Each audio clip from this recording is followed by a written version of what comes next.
these by-elections should be a warning to Edwin Sifuna and Babu Owino, since your political constituent has been online, consisting of young people lying to you.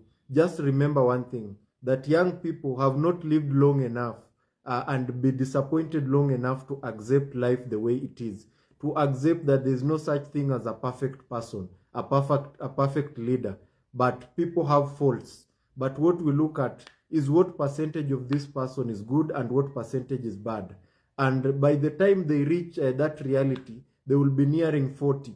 So if there is going to be a candidate on the ballot who is going to rely on the young people, they are going to fail terribly. Another thing, young people, we want perfect candidates on the ballot. And as long as we are not seeing the perfect person on the ballot, then we don't see reason enough for us to leave the comfort of our home to go and vote. And that is how the young people end up staying away from those polling stations. Even right now, there's a voter registration. You have not seen young people mobilizing the way they mobilize for Maandamano to go and register as voters. It's because during Maandamano, most people are cashing out of that process. Most influencers are taking advantage of that opportunity for them to get a large following, for them to target donor funds.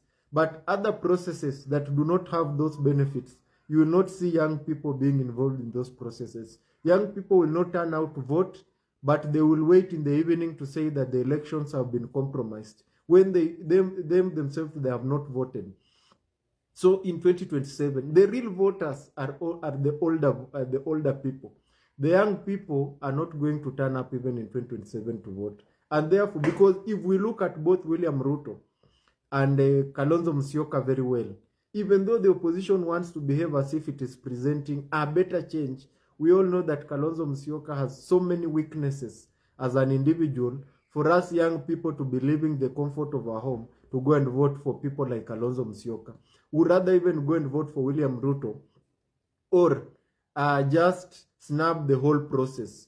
So to Babu Owino and Edwin Sifuna, take something from these by-elections, go back to ODM, respect the ODM leadership.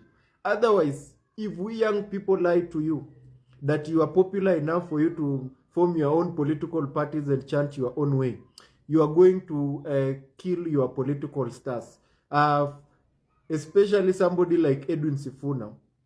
Edwin Sifuna is an activist politician. You see, activist politicians are people who are popular with their statements, but on the ground, they do not have the people on the ground. They are loyal soldiers on the ground that can mobilize for them. I want to ask you one thing.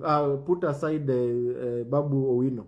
You have not seen Edwin Sifuna just doing rallies on his own. That shows you that he must depend on some people in the party for him to show up. He only shows up alongside other people on top of cars to do rallies and do populism politics. For the populist politicians, it is going to be rough for you in 2027.